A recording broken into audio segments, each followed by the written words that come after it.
प्रधानमंत्री नरेंद्र मोदी को देश की सत्ता संभालते हुए आज 9 साल पूरे हो चुके हैं। प्रधानमंत्री नरेंद्र मोदी ने आज ही के दिन 2014 में बीजेपी की लोकसभा चुनाव में एक तरफा जीत के बाद पीएम पद की शपथ ग्रहण की थी। पीएम मोदी की सरकार ने अपने शासनकाल में कई बड़े और कई कड़े फैसले किए हैं। इसी क्रम में मोदी सरकार ने आतंकवाद को देश से खत्म करने के लिए भी कई सख्त कदम उठाए हैं। इन फैसलों में सर्जिकल स्ट्राइक से लेकर एयर स्ट्राइक तक शामिल है।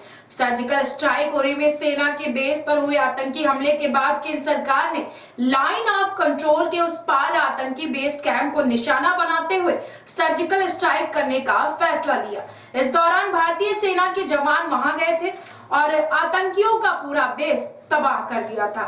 यह स्ट्राइक आतंकियों को खत्म करने और एक कड़ा संदेश देने के लिए किया गया था कि भारत अब आतंकवाद को मुंह तोड़ जवाब दे सकता है।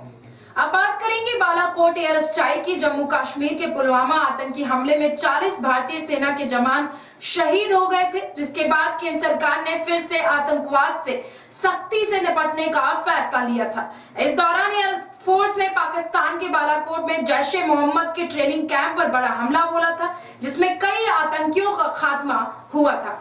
अंतर्राष्ट्रीय स्तर पर आतंकवाद विरोधी सहयोग को मजबूत करने के लिए ये कदम उठाया गया था।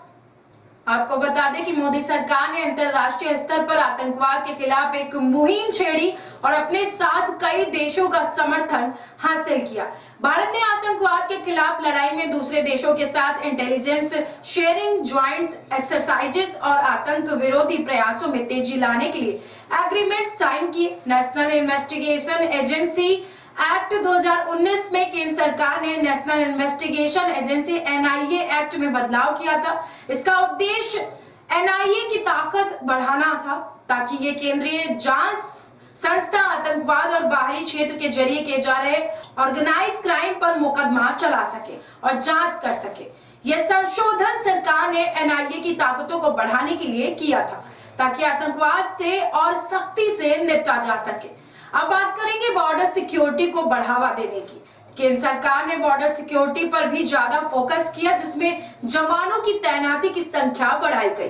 बॉर्डर में आधुनिक सुरक्षा सर्विलांस तकनीक भी लगाई गई। बॉर्डर एरिया में पहले से ज्यादा पेट्रोलिंग की सुविधा बढ़ाई गई। इतना ही नहीं, बॉर्डर एरिया में फेंसिंग भी दुरुस्त की गई। इन उपायों का उद्देश्य जो था आतंकियों की घुसपैठ को पूरी तरह से रोकना और बॉर्डर को सुरक्षित करना।